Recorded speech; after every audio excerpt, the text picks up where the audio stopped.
世界上风俗最奇特的10个部落，你能想象，在某些地方，女人看到街头的男人，不论年长年少，就可以大胆地扑过去吗？你知道有些地方，妻子被当作合法买卖的商品，如果3个月内没有售出，竟会遭受人们的嘲笑吗？有没有听说过有个神秘的地方，男性的部位平均长度超过22厘米？在这个社会文明高度发展的世界，我们渴了饿了都可以躺在家里叫外卖。我们认为习惯了高度发达的社会带给我们的便利，同时我们也习惯性的认为这个世界上可能大多数地方也是这样的。但其实世界之大无奇不有，那些封闭的角落，他们的习俗可能会超出你的想象。有些习俗我可以这么说，就算给你10万让你尝试他们的习俗，你都会毫不犹豫的拒绝。下面就跟着阿军一起去看看到底是什么样的习俗可以让现代人抵抗1年的工资诱惑。不过在正式进入影片之前，阿军要提醒各位看官们，没有点击关注订阅的别忘了点击，这样就能及时收到阿军第一时间的更新。阿军也想跟你一起分享视频里的喜悦。好了，话不多说，让我们开始今天的影片。世界上风俗最奇特的10个部落，第10名比格米部落，位于刚果的伊图里森林，是比格米人的故乡。族群在这片森林里已经生活了4500年。这个矮人部落的男人10岁就可以入洞房，过上光天化日的生活。成年人的平均身高不足1.5米。比格米人平均寿命很短，一般都活不过40岁。可他们生长发育要比一般人要早许多。新生儿在2个月时就会长出牙齿，4个月就跑得比兔子还快，而且刚过1岁就跟大人聊得热火朝天。在7、8岁时就基本发育成熟了，10岁就可以结婚，结婚也不需要买车买房，自己动手搭一间简陋的树叶屋，只要男女双方在里面待满24小时，就算是合法夫妻。在咱们这，只要敢和这个年龄段的女孩入洞房，下一步就可以开始挑牢房了，刑期3年起步，最高可送一副小盒子。但比格米人却只需要考虑婚房的问题，不需要还30年房贷，只需要3个小时将树枝插入松稳的泥土，打出房屋的主干，再用芭蕉叶编织成墙壁和屋顶，一间婚房就盖好了。就是这草棚有点小，一些大动作不好开展。在比格米人的观念里，多生孩子是一种美德，平均每个家庭都会有15到20个孩子，但因为医疗条件太差，婴儿的死亡率也奇高无比，但最后存活下来的不足30%。这里的男人主要负责狩猎和采集，女人主要负责抚养孩子。在茂密的雨林中，比格米人居无定所，常年过住迁徙生活。当一个地方的食物吃完时，他们就会举足迁往到另一个新的居住地。除了设置陷阱诱捕丛林中的野兽外，比格米人最擅长的就是爬到几十米高的参天大树上采集蜂蜜。蜂蜜作为他们日常最为普遍的食物。世界上风俗最奇特的10个部落，第9名辛巴族，位于非洲西南部的内米比亚，是辛巴族居住的地区。这里的女人从不洗澡，男人普遍活不过30岁。这里的女人崇尚拥抱自然，她们露出上半身。这里是一夫多妻制，男人会为妻子修建红色篱笆做的房子，并且修建的房子越多，就说明自己身份地位越高。这里的女人还很热衷于给自己的丈夫戴绿帽，跟其他男人生孩子对他们来说就跟喝水没区别，他们并不会因此而觉得羞愧，真是大姐大风范。辛巴族的居住地区是干旱的半沙漠气候，降水稀少，一毛不拔的降雨量，洗澡对于他们来说就是奢望。于是辛巴族的女人们充分发挥了因地制宜的特点，把自己做成了一个活生生的红泥人，挡住了太阳的炙热暴晒。这种红泥不是普通的泥土，它是他们的护肤秘籍，涂上之后要比咱们女孩用的粉底防晒霜还厉害，再夹杂上他们特制的香料，就算1年到头不洗澡，身上也能飘香，还能在昼夜温差大的非洲起到御寒保暖的作用，更能防止蚊虫叮咬，可谓是一举多得。这个部落是以畜牧种植为主的，所以牛对于他们很重要，只要有3头牛就可以换1个老婆。除了这些，他们也会狩猎和采摘野菜和野果等。部落里的男人常年外出狩猎，而女人就在家负责家务。这个族群有很多男孩都患有一种遗传病，患病者往往活不过15岁，这使得辛巴族男女比例严重失衡。近年来，越来越多的辛巴族人选择走出部落，去往大城市谋生，维持原有生活状态的族人仅剩不到2万。世界上风俗最奇特的10个部落，第8名阿帕坦尼族。在距离中印交界线的藏南带有一条神秘的谷地，居住着一个古老的部落。那里的女性有一个让人难以理解的习俗，这里的女人喜欢纹面腮鼻，故意毁容。天生丽质的她们却一心执着的要把自己美丽的脸庞纹上奇异的图案，把鼻子塞上了红酒瓶塞一样的大木塞。据说在当地，越丑的女人越幸运，追求者也更多。她们生活的地区并没有长期经受紫外线摧残的高原红，而是十分水嫩，因此阿帕坦尼亚少女被称为藏南第一美。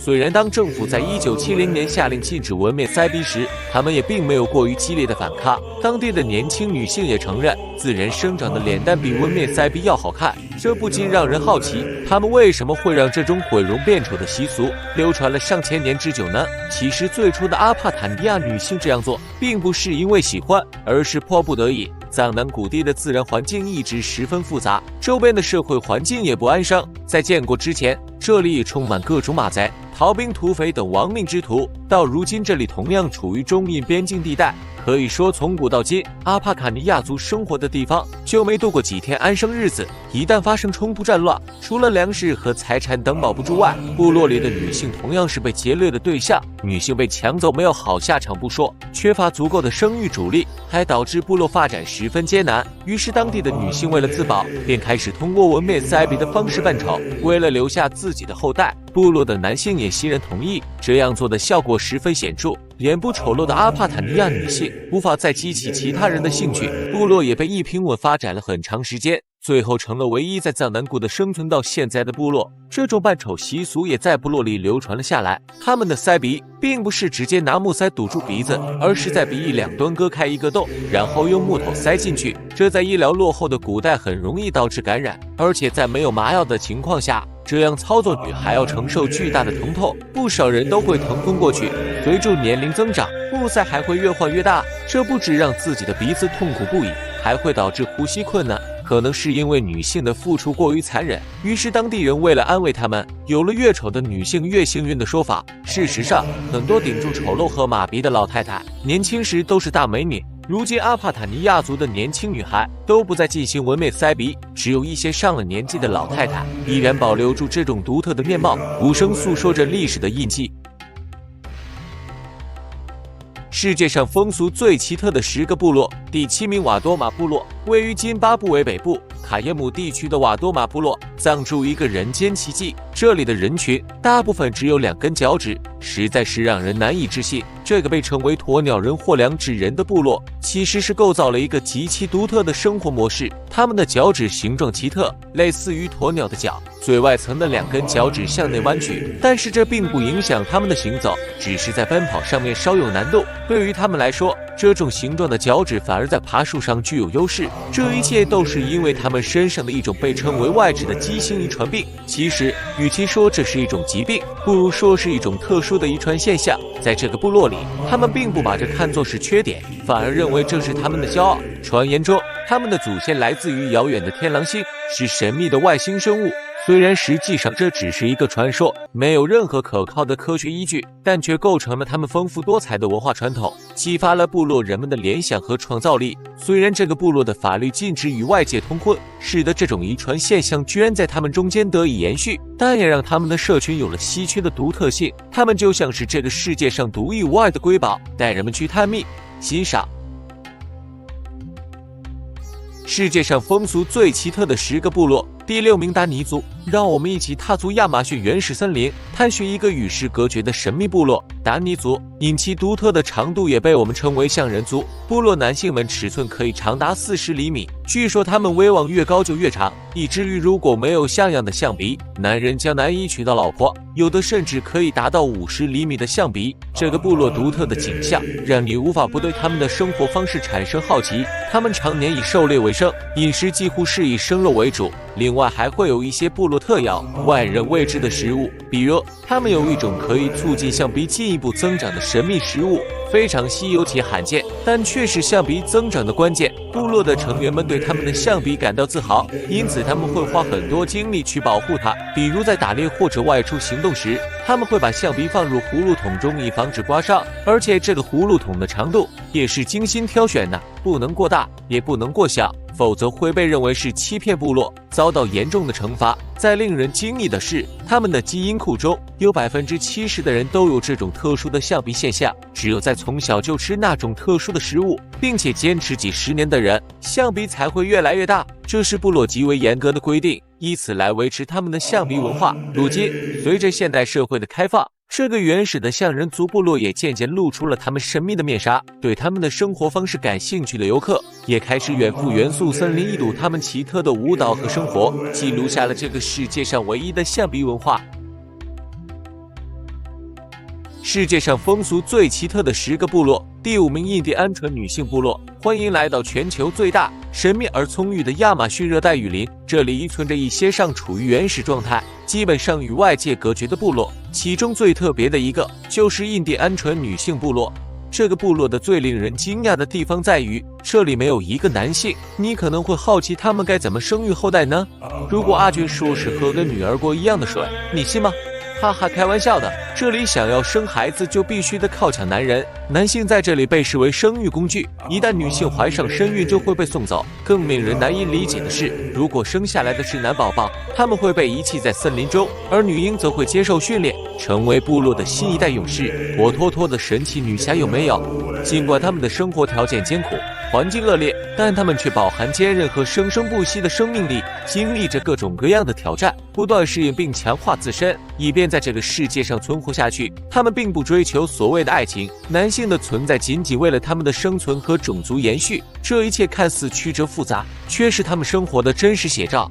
如此独特的部落，潜藏在亚马逊热带雨林的深处，他们的存在如同大自然的秘密一般，尽显生命的奇妙与丰富。世界上风俗最奇特的10个部落，第4名洪都拉斯。位于中美洲的洪都拉斯是一个人口约为911万，年人均 GDP 不超过3000美元的国家。这里最引人注目的特色，或许是他们深植于文化中的一个古老习俗——登基。这是一个专门用于交换人的集市，男人们可以将自己的妻子带到这里与他人做交换，就像交换物品一样。被交换的妻子可以继续在市场上进行交易。尽管现代社会认为这种习俗落后，尤其是在女权得到越来越多社会尊重的今天，然而在洪都拉斯，正是因为当地女性的地位低下，让这种习俗仍在持续。妻子们没有话语权，只能任由丈夫处置，希望自己的下一个丈夫能对他们更好一些。这个习俗的存在，折射出的是当地女性地位的低下，以及男性的主导地位。男人们没有被责罚，反而可能因其换妻的次数而得到来自其他男性的赞赏。或许这种现象的产生与他们的经济状况和文化背景有关。这里的居民多为印第安人和西班牙人的混血种人，其中部分印第安人群体中，女性并不被当作人看待，甚至连牛羊都不如。同时，古老的玛雅文化遗留下的影响也是不可忽视的因素。古代玛雅人就有掠夺人口、迫害男性、取走女性的习俗。在一些视角中，这种对女性的物化处理被看作是玛雅文化在现代洪都拉斯社会的遗留影响。在过去，这种集市活动几乎每天都会举行，即使后来当地政府出了禁令，集市的频率也只能降低至3个月一次。尽管现今的洪都拉斯已有禁令，然而这场关于人权，尤其是女权的斗争似乎还没有结束。世界上风俗最奇特的10个部落，第3名左埃部落。在南美洲的巴西，存在着一个神秘而独特的部族——左埃部落。他们最为独特的习俗是木棍穿下巴。这个习俗的来源已经无法追溯，但它是一个无法忽视的部分，构成了左埃人的文化特征。成年的左埃男性会将一根较长的木棍穿过下嘴唇，靠下巴支撑，显得既奇特又惊人。这其实是他们部落的一种成人礼。男性在进入青年时期后，会更换3次木棍，来显示自己的成年和勇敢。这种独特的习俗，无疑是他们在海量的印第安部落中脱颖而出。这个部落很小，只有约200多名部落成员，但他们的生活方式和传统却引发了外界的极高关注。左埃部落在亚马逊热带雨林深处生活，他们全年都裸体生活，只在重要的节日或仪式上装饰身体。对于他们来说，裸体不仅是最自然的生活方式，也是他们对大自然最原始的敬畏。他们的名字左埃是他们对自己的称呼，意为月光之子。他们坚信自己是大自然的儿女，世世代代生活在这片土地上，捕猎和采摘就是他们的生活方式。他们是以妻多夫制的部族，女性可以拥有多个老公，而且还可以随心所欲地更换伴侣。他们对异性的爱意表示方式也很直接，那就是不断抚摸对方的头发，以显示自己的喜欢。然而，巴西政府对左埃部落的保护力度很大，他们被列为最高等级的保护对象。当地政府划定了一大片保护区供他们居住，以保护他们的传统生活方式和文化。虽然他们生活在儿时的地方，他们的领地却被严格保护，没有经过严格体检和批准的人是不允许进入的，因为任何一个微小的病菌都可能对他们的健康造成严重影响。尽管他们与世俗社会格格不入，但他们的生活方式仍表示了一种与自然和睦相处、尊重传统、保护大自然的态度。世界上风俗最奇特的10个部落，第2名蒙达里部落。在南苏丹朱巴北方75公里处，有一个人数众多的游牧民族蒙达里族居民，他们将奶牛视为重要的财富和地位的象征，甚至比金钱都还要珍贵。他们饲养大量奶牛，但不会因为要吃肉而主动宰杀牛。如若奶牛意外死亡或患病死亡，他们才会处理牛尸。他们实行一夫多妻制，每娶一位妇女都需要拿出50到100头牛作为嫁妆，奶牛的数量作为身份的象征。蒙达里族人的日常生活充满了趣味和信仰，他们用尿液冲洗头发，认为牛尿是世界上最纯净的液体。他们还会用牛尿来洗脸，甚至是添加到食用的牛奶中。会舔食母牛生理期的分泌物来补充体内营养。母牛的分泌物富含微量元素和维生素，据说是为了防止贫血质的发生。世界上风俗最奇特的10个部落，第1名卡图马部落。基利维纳群岛位于太平洋西南部新几内亚岛最东南边，这里生活着一群土著，他们就是卡图马人。这里有个特殊的节日——甘薯节。每当节日到来，整个岛上的男人和游客都会受到警告，他们必须保持警惕，想方设法避开这些女人，无论他们是老农、青年、已婚、未婚、牧师还是仅仅是游客，卡图马女人们统统都会扑倒。总之，只要是还有能力的男性都不会放过。卡图马族的女性认为，甘薯节就是为了唤起那方面的欲望，这种行为并不会影响他们的婚姻关系，因为这与爱情无关，纯粹就是为了好玩。在他们的社会结构中，是由母系氏族的社会组成，女人通常是家庭经济的支柱。然而，他们重担着繁重的体力劳动，主要任务是种植并收获当地的主食番薯。尽管他们在家庭中占有一定的地位，但在日常生活中，他们的决策权仍然在男性手中。到了20世纪初，由于受到欧洲白人传教士的影响和干扰，岛上的部分风俗习惯被改变。然而，尽管岛上的年轻人已经接触到外来文化和教育，卡图马人的开放风俗却仍然延续了下来。好了，这就是本期节目的完整内容。看完整部影片，你有什么感想吗？可以在评论区留言说出你的感受。如果你喜欢我的视频，还可以点击我的头像，里面有更多新奇有趣的内容，一定不会让你失望。